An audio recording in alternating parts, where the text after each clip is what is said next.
you come into a company and there's no beta program. How do you get them hooked? Are you like, you give them something So to it's try? hard. Well, yeah, it is tough. Uh, so here's the reality. If I get hired, that means there's at least one executive in the company who believes in the value of some form of user testing. Huh. And so I naturally have an ally. And then the rest of the company probably doesn't want me to be there. Why? Because they feel threatened. Okay. Because it's like, no, we write good code. Why you're and you're going to expose it's just everybody, you get paranoid because it's your baby. You've been working on it for a year or whatever, and it's scary. I get it. It's emotional. It's scary, right? And so that comes out in the way of,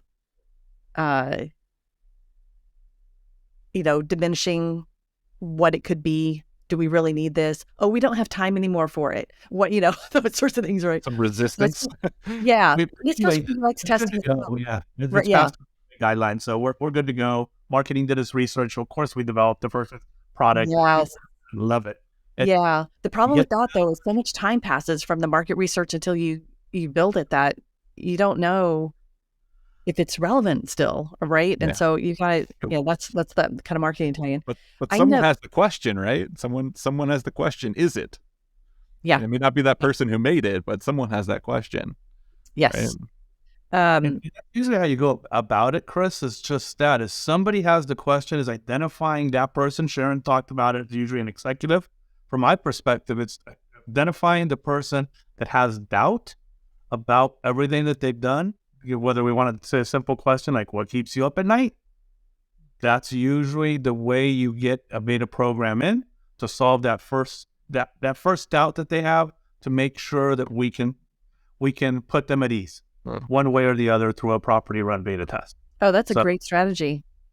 Yeah. Yeah. I normally I like my strategies. It's similar, like to go around and have one-on-ones with people. And I just have one-on-ones with everybody when I first started at a place and really get to know people, really get to understand where they're coming from, what their concerns are, what their beliefs are about user testing, whether it's UX testing or beta or whatever.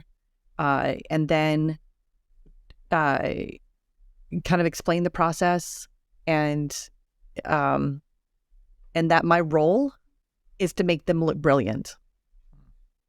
And we're going to do that behind the scenes within the walls of this company. And even if the beta program, there's still like it feels like it's out there, but it's not really out there yet. It's not in the public eye yet. So there's still time to figure out how to respond to things that we may not have anticipated. So that's the first thing that I do when I go to a company is basically a sales job, just to kind of warm people up. And then, there's still, people kind of nod their heads and you can still see the doubt in their eyes. It's like, okay, I guess we're doing this, and then they get the results and they're like, oh my gosh, yeah, they're the ones going to bat. Like, we definitely need to keep doing this. And it always takes care of itself. And it's been my experience every single company.